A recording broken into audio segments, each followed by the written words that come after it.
chaleureuse bienvenue à tous les participants. Je voudrais tout particulièrement vous témoigner toute notre gratitude pour votre présence à cet atelier d'information et de sensibilisation des acteurs de bénéficiaires du projet de connexion de 100 ménages à la station d'épuration de Sutuba, appuyé par le programme conjoint d'appui à la gestion intégrée des ressources en eau. Honorables invités, mesdames et messieurs, pourquoi se concentrer aujourd'hui sur la gestion intégrée des ressources en eau? Pourquoi? Parce que c'est notre source naturelle la plus indispensable. Nous avons besoin d'eau propre pour notre santé, pour faire croître les villes, pour développer nos économies, pour produire notre nourriture et pour maintenir nos écosystèmes en bonne santé. Mesdames, Messieurs, il n'y a pas une alternative.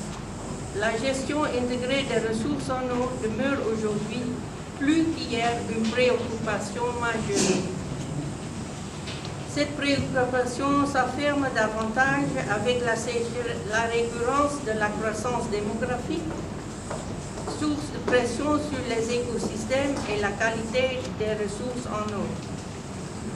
À cause du manque d'infrastructures adéquates, les eaux usées domestiques et industrielles sont souvent déversées anarchiquement et sans aucun traitement préalable directement dans les rues ou dans les collecteurs d'eau pluviale qui débouchent dans le fleuve Niger. Et cela a pour conséquence une sérieuse augmentation des risques pour la santé humaine et la perturbation des écosystèmes de l'eau. Pour anticiper sur les effets néfastes, la PCAGIR a initié ce projet pilote.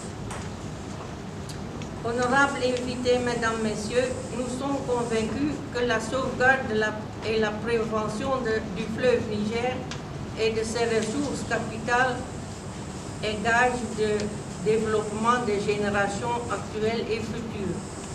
À cet effet, le projet pilote de connexion de 100 ménages à la STEP et d'extension du réseau principal sur 100 mètres est une initiative que nous devons préserver et pérenniser pour une gestion durable des eaux usées et extraites. C'est un pas avant. Mais pour la gestion intégrée, il faut des mesures à tous les niveaux.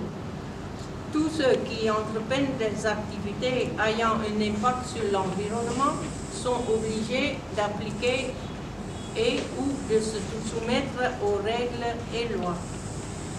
Il faut donc une bonne collaboration entre le ministre de l'Environnement, de l'Assainissement et du Développement durable et le ministre de l'Énergie, de Mines et de l'Eau.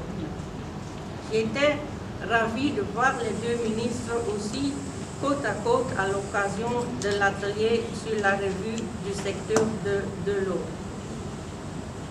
Pour une gestion durable des besoins actuels de l'eau et celui des générations futures, il faut créer un cadre de gestion durable dans lequel chaque entité joue son rôle et ce qui est important avec des ressources financières selon le principe pollueur-payeur.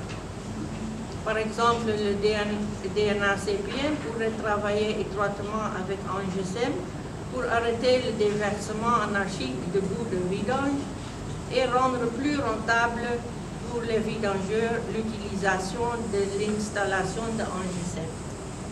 Il faut une volonté politique affirmée, associée à un ancrage institutionnel solide, sous-tendu d'une approche par étapes ciblée sur les utilisateurs sera le gage d'un partenariat durable entre tous les acteurs.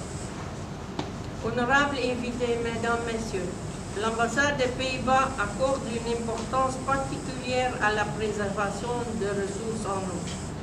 Aussi, je tiens à vous rassurer que l'ambassade des Pays-Bas prendra les dispositions nécessaires pour consolider et valoriser les acquis du programme conjoint d'appui à l'AGIR.